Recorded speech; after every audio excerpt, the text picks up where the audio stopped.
মুমিনের হারাবার কিছু নাই, দুঃখ পাওয়ার কিছু নাই। মুমিন অসুস্থ হলে অসুস্থতার মাধ্যমে তার রোগের মাধ্যমে তার গুনাহ ঝরে যায়, সে আল্লাহর কাছে প্রিয় হয়ে ওঠে।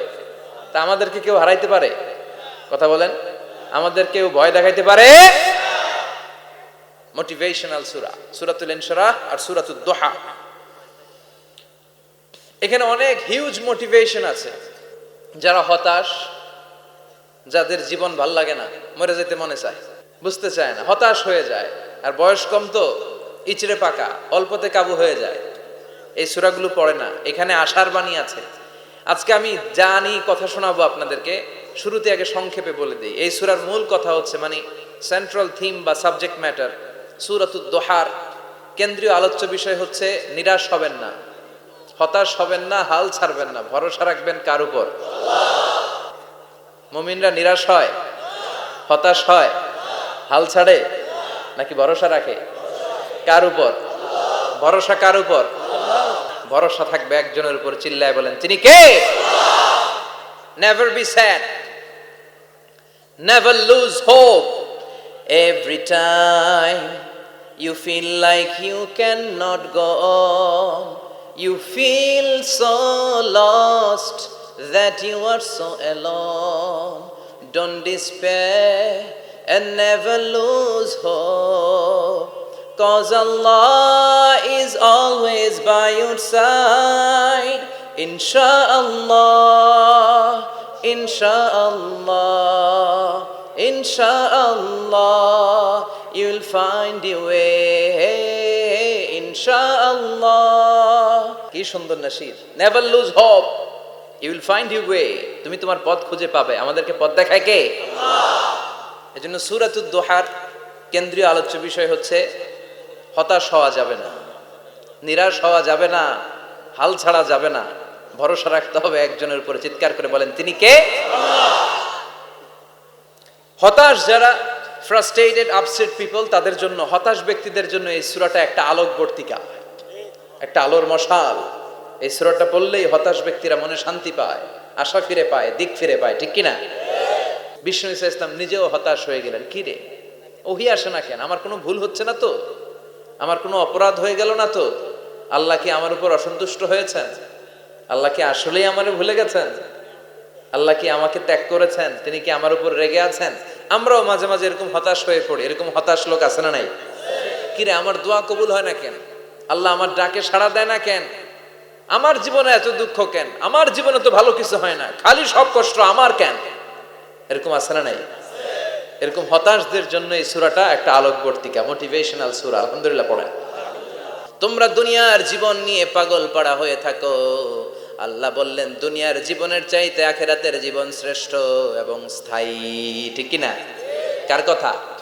দুনিয়া স্থায়ী না আখিরাত স্থায়ী? দুনিয়া শ্রেষ্ঠ না আখিরাত শ্রেষ্ঠ? কিন্তু আমরা কোনটার পিছনে দৌড়াই? খালি দুনিয়া দুনিয়া। দুনিয়া কে মজা লে লো, দুনিয়া তোমারি হ্যায়। কিন্তু জান্নাত কে মজা লে লো, জান্নাত তোমারি হ্যায়, ওইটা কয় না? আছে না নাই? দুনিয়ার পেছনে পাগল হয়ে আমরা পড়ে থাকি। এই দুনিয়ার জীবনটা একটা মায়াজাল, এটা একটা মরিচিকা। এই মরিচিকা, এই ধোঁকা, এই লালসা আর এই মায়াজালের পেছনে আমরা ছুটছি। ছুটতে ছুটতে হুট করে একবার কবরের ভিতরে ঢুকতে হবে।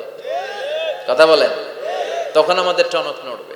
এজন্য দুনিয়া মুমিনদের জন্য শ্রেষ্ঠ আর স্থায়ী জায়গা নয়। মুমিনের আসল জায়গা হচ্ছে আখিরাত। মুমিনের শান্তি আর কল্যাণের জায়গা হচ্ছে আখিরাত। জান্নাত হচ্ছে মুমিনের শেষ ঠিকানা। চিৎকার করে বলেন, ঠিক কি না? আমরা শুকরিয়া করতে চাই না, আমরা অভিযোগ করতে চাই। কি করি? অভিযোগ, কমপ্লেইন। আমার এটা নাই, ওইটা নাই, এই পাইলাম না, সেই পাইলাম না। এরকম আছে না নাই? আল্লাহর বিরুদ্ধে অভিযোগ। বিশ্বনবী বলেন, তোমার চেয়ে যে খারাপ অবস্থানে আছে তার দিকে তাকাও, অভিযোগ কমে যাবে। উনজুরু ইলা মান হুয়া আসফালা মিনকা, তোমার চেয়ে যে খারাপ অবস্থায় আছে একটু তাকাও না, একটু তাকাও, তোমার চারিপাশেই আছে। যে মুহূর্তে আমরা কথা শুনছি এই মুহূর্তে অনেকে হাসপাতালের বেডে শুয়ে শুয়ে চিৎকার করছে, মৃত্যুর প্রহর গুনছে। ক্যান্সার, দুরারোগ্য ব্যাধি যার নাই কোনো অ্যান্সার। আমার বাড়ি নাই, আমি বাড়ি চাই, গাড়ি চাই, আরো টাকা চাই, আরো পয়সা চাই, আরো খ্যাতি চাই, আরো অনেক কিছু চাই। ক্যান্সারে আক্রান্ত রোগীটা কিচ্ছু চায় না, খালি বাঁচতে চায়। ওর বাঁচার বড় শখ, এই সুন্দর মায়ার পৃথিবী ছেড়ে ওর চলে যেতে মনে চায় না, ও শুধু বাঁচতে চায়। কিন্তু আমাদের এটা লাগবে, ওইটা লাগবে, ওইটা লাগবে। এজন্য ক্যান্সারে যারা আক্রান্ত একটু তাকান না, হাত নাই পা নাই, একটু তাকান কিভাবে তারা লাইফ লিড করে। শেখ সাদি বালাগাল উলা বিকামালিহি একটা কবিতা লিখে বিখ্যাত হয়েছেন। পার্সিয়ান পয়েট, ইরানি কবি। ওনার আর্থিক দৈন্যতা যাচ্ছিল, কিছুদিন ধরে ওনার আর্থিক কিছু সমস্যা, টাকা পয়সা নাই, ফলে ওনার জুতা ছিঁড়ে গিয়েছে, পায়ে জুতা নাই, খালি পায়ে হাঁটে। আর মনে বড় আফসোস, মনে বড় দুঃখ, আমি এত বড় কবি, আমার পায়ে জুতা নাই, আমার পায়ে কি নাই। তো একবার ঘর থেকে বের হয়ে দেখে একটা লোক ভিক্ষা করে খাচ্ছে, ওর দুইটা পাই নাই। শেখ সাদির কি নাই? ভিক্ষুকের কি নাই?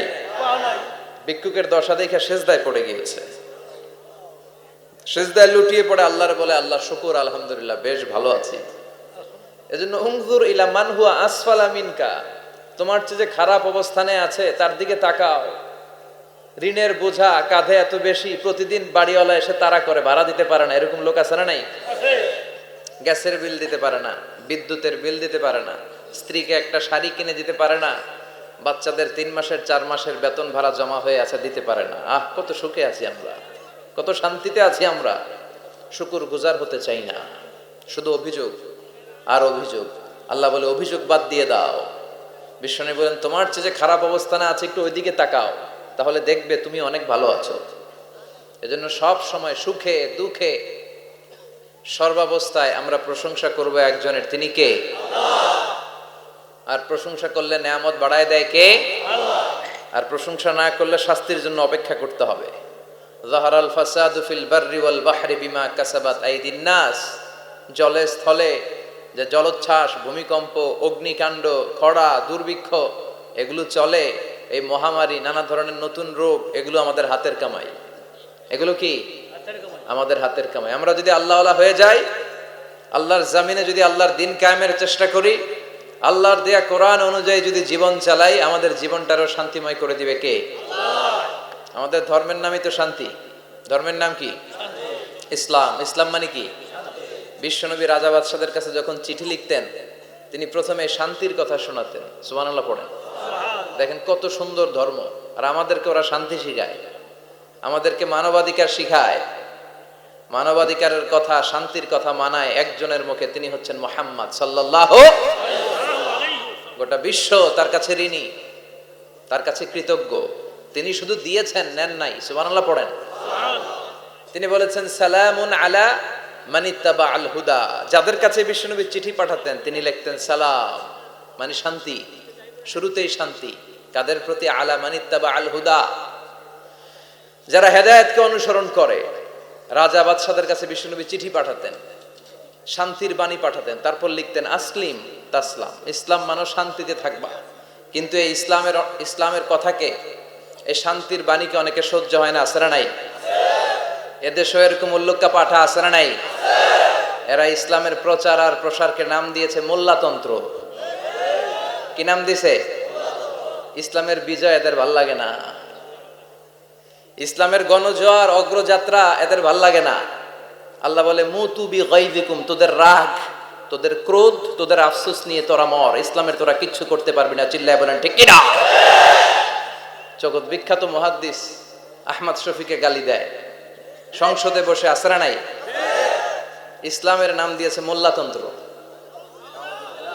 এই মোল্লা না থাকলে তোর কানে আজান দেওয়ার কেউ ছিল না, এই মোল্লারা না থাকলে তোর বাবা মার বিয়ে পড়িয়ে তোকে হালাল পন্থায় দুনিয়াতে আনার কেউ ছিল না, এই মোল্লারা না থাকলে জানাজাটা দেওয়ারও তোর শেষকালে কেউ থাকবে না। চিল্লায় বলেন ঠিক কিনা?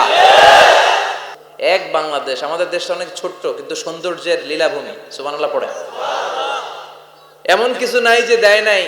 কি পাহাড়, কি সাগর, কি নদী, কি সবুজ।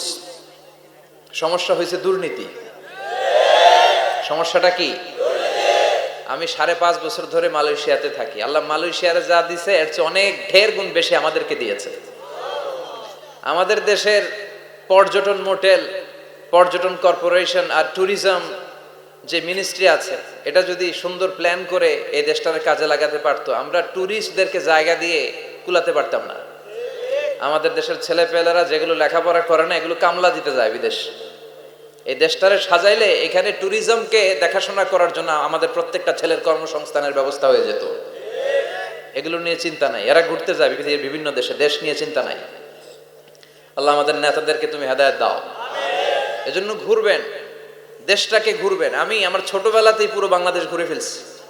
আমি যখন দাখিল আলিম এসএসসি এইচএসসি দেই তখনই আমি বাংলাদেশ কাভার, কারণ ঘুরতে খুব পছন্দ হতো। কত সুন্দর দেখার মতো জায়গা আল্লাহ বাংলাদেশে রেখেছে। আপনি পঞ্চগড়ে গেলে দেখবেন কাঞ্চনজঙ্ঘা, ওখানে দাঁড়ালে আকাশটা ক্লিন থাকলে হিমালয়ের পাহাড় দেখা যায়। বাংলাদেশ থেকে দাঁড়িয়ে কাঞ্চনজঙ্ঘা থেকে হিমালয় দেখা যায়। ওই জায়গাটারে যদি ট্যুরিজমের জন্য প্রমোট করা হতো, lakh lakh tourist Europe America থেকে ছুটতো। এখন এই দেশে আসে না, সিকিউরিটি নাই, কোনো নীতিমালা নাই, কোনো নিয়ম কানুন নাই। এজন্য এই দেশে আল্লাহর রহমত নাই। একের পর এক গজব দিয়ে আল্লাহ আমাদেরকে পরীক্ষা করছে। চিল্লা এখন ঠিক কিনা? আল্লাহ তুমি গজব থেকে বাঁচাও, তোমার রহমত নাজিল করো, আমাদের সবাইকে মাফ করো। বিষ্ণু বলতেন, আল্লাহ আমার চোখে আমারে ছোট বানাও, মানুষের চোখে আমারে বড় বানাও। আর আল্লাহও চায় আপনি আপনারা ছোট করেন। আল্লাহর এটা দেখতে বড্ড ভালো লাগে যে আমার বান্দা ছোট হয়ে থাকতে চায়। মান তাওয়াদা তারাফা, যে নিচে নামতেছে আল্লাহ টাইনা উঠায়, আর যে উঠতেছে আল্লাহ থাপ্পড় মেরে নিচে নামায়। কথা কন? মুসা আলাইহিস সালাম, সহিহ বুখারীর বর্ণনা, বনি ইসরাইলের লোকদের মাঝে ওয়াজ করতেছিলেন, এরকম নসিহত করছিলেন। তো একজন দাঁড়িয়ে বলল, ইয়া নবী আল্লাহ মুসা, মান আ'লামুন নাসি ফিল আরদ। হে মুসা নবী, জানতে বড় মনে চায় বর্তমান পৃথিবীর সবচেয়ে বড় জ্ঞানী কে? মুসা আলাইহিস সালাম কয় আমি। মুসা আলাইহিস সালাম কি বললেন? আনা। আসলে কথাটা ঠিক। আল্লাহ যখন যে নবীকে পৃথিবীতে পাঠায় তখন তাকে সবচাইতে বেশি জ্ঞান দিয়ে পাঠায়। সে হিসেবে ঠিকই উনি সবচেয়ে জ্ঞানী, কিন্তু উনি এইভাবে নিজেকে সবচেয়ে বড় জ্ঞানী বলে দিবে, এটা আল্লাহর পছন্দ হয় নাই। আল্লাহ চেয়েছিলেন মুসা আলাইহিস সালাম যেন বলে আল্লাহু আ'লাম, আল্লাহই জ্ঞানী। সুবহানাল্লাহ কইবেন না? কিন্তু তা না করে উনি কি করলেন? যখন বললো সবচেয়ে বড় জ্ঞানী কে, উনি হুট করে কি বলে ফেললেন? আনা, আমি। আল্লাহ এটা পছন্দ করেনি। আল্লাহ ডেকে বললেন, মুসা ইউ আর অ্যাবসলিউটলি রং, তুমি ভুল করেছো, তুমি সবচেয়ে জ্ঞানী নও, তোমার চেয়ে বড় জ্ঞানী আছে। সুবহানাল্লাহ পড়েন। তার মানে জানার কোনো শেষ নাই, জাননেওয়ালার উপর জাননেওয়ালা আছে। আর সবচেয়ে বড় জাননেওয়ালা কে? মুসা আলাইহিস সালাম রে আল্লাহ বললেন, মুসা তোমার চেয়ে বড় জ্ঞানী আছে, তার নাম হচ্ছে খাদির। কি নাম? আরো জোরে বলেন, কি নাম? খাদির। উনি কোন জায়গায় বসলে ওখানে ঘাস লতা পাতা যদি শুকনো থাকতো, ওনার বরকতে ওগুলো সবুজ হয়ে যেত, এজন্য ওনার নাম খাদির। কিন্তু আমরা বলি খিজির। আমরা কি বলি? খিজির। আল্লাহ বললেন, ইযহাব ইলা মাজমাইল বাহরাইন, দুই সাগরের মিলন কেন্দ্র, ওখানে যাও। ওখানে যে এমন এক বান্দার সন্ধান পাবা সে তোমার চেয়েও জ্ঞানী। সুবহানাল্লাহ পড়ে। তাহলে আমি সবচেয়ে বড় জ্ঞানী, আমি আল্লামা, এটা বলতে পারে শয়তান। চিল্লা এখন ঠিক কিনা? এজন্য আমরা যেন নিজেকে নিজে সবসময় ছোট করে উপস্থাপন করি, তাহলে আল্লাহর দরবারে আপনি বড় হয়ে যাবেন। কথা বুঝতে পেরেছেন? আল্লাহ আমাদের সবাইকে কথাগুলো বুঝার ও আমল করার তৌফিক দান করুক। আমরা পড়ি আমিন। কি হয়েছে ওইখানে? মানুষ জায়গা হয় না? আচ্ছা জি, ভলান্টিয়ার্স যারা আছেন তারা ওই যে কাপড়গুলো খুলে দেন। খুলেই তো দিছে, তারপরেও জায়গা হচ্ছে না। কি আর করবেন? একটু কষ্ট করে শুনতে হবে। কষ্ট আছে যেখানে, সওয়াব আছে সেখানে। দাঁড়ায় শুনলে বেশি সওয়াব, তো ওনাদেরকে বেশি সওয়াব থেকে বঞ্চিত করবেন কেন? সওয়াব নেই ওনারা, আপনারা সওয়াব নেন, সওয়াব পাবেন ইনশাআল্লাহ। কষ্ট হচ্ছে না তো?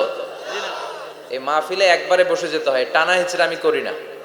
টানা হিচড়া করলে ক্যামেরাওয়ালারা উল্টায় পড়বে, এই ক্যামেরাম্যানরা। তারপর একটা বিশৃঙ্খলা সৃষ্টি হবে। এজন্য টানা হিচড়ার দরকার নেই, যে যেখানে আছেন থাকেন। আবহাওয়াটা খুব সুন্দর আবহাওয়া, গরমও না ঠান্ডাও না। কি বলেন? আলহামদুলিল্লাহ পড়ি। কোনো আওয়াজ হবে না আশেপাশে, এই যে আপনি লাগবে না, থাকেন ওইভাবেই থাকেন। যে যেখানে আছি ওইভাবে থাকি, কোনো আওয়াজ হবে না। আমার সময় খুব কম, একটু পরেই আমাদের প্রধান মুফাসসির চলে আসবে। উনি আসার আগ পর্যন্ত কিছু কথা আমরা শোনার চেষ্টা করি, শিখার চেষ্টা করি। আমরা শিখতে এসেছি, শিখতেই হবে, আপনাকে পড়তেই হবে। কোরআনের প্রথম কথা হচ্ছে পড়ো আর নিজের জীবন গড়ো। ঠিক কি না? পড়তেই হবে আপনাকে, না পড়ে উপায় নাই, যখন যে অবস্থায় থাকবেন পড়বেন। জীবনে আমার একটা কিছু মটো আছে, লক্ষ্য, এটাকে খেয়াল করে আমি চলি। বিষয়টা হচ্ছে এরকম যে আমি কখনো হারি না, আমি হয় জিতি নয় শিখি, এরকম একটা অ্যাটিটিউড রাখবেন যে শিখতে আমাকে হবেই, কিন্তু হেরে যাব না আমরা। চিল্লায় বলেন ঠিক কিনা? এবং শিখাটাই আপনাকে মুক্তি দিতে পারে। এজন্যই কোরআনের প্রথম কথা আল্লাহ শিখার ব্যাপারে উদ্বুদ্ধ করেছেন। আল্লাহ বলেছেন, ইকরা বিসমি রাব্বিকাল্লাযী খালাক, read in the name of your lord who has created, পড়ো তোমার প্রভুর নামে যিনি তোমায় শিখিয়েছেন। এজন্য পড়তে হবে, জানতে হবে। আসেন আমরা সরাসরি মহাবিশ্বয় মহাগ্রন্থ আল কোরআন থেকে শুনি। উদ্দেশ্য হচ্ছে যে আমরা নিজেদেরকে আলোকিত করব, উই এনলাইটেন আওয়ারসেলফ, ভিতরটাকে আলোকিত করব, আলোকিত মানুষ হব, সাদা মনের মানুষ হব, আল্লাহওয়ালা হব ইনশাআল্লাহ। পড়েন।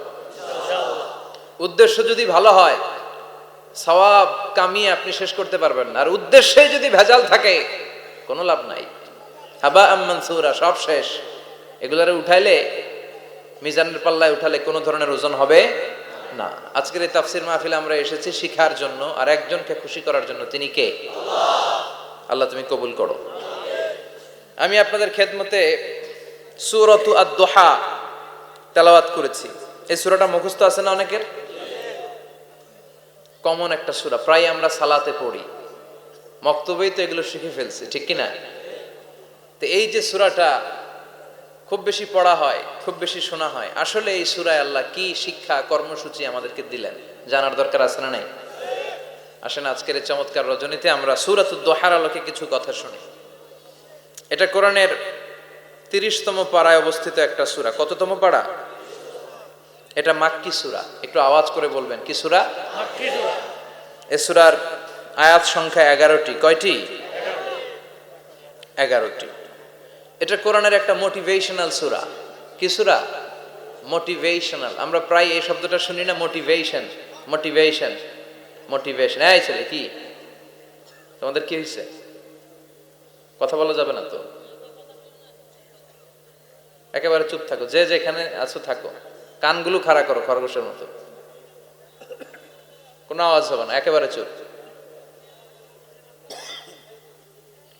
এটা কোরআনের মোটিভেশনাল সূরা, অনুপ্রেরণাদায়ক সূরা। আপনার মন যখন খারাপ তখন এই দুইটা সূরা পড়বেন, দোহাও পড়বেন, সূরাতুল ইনশিরাহও পড়বেন।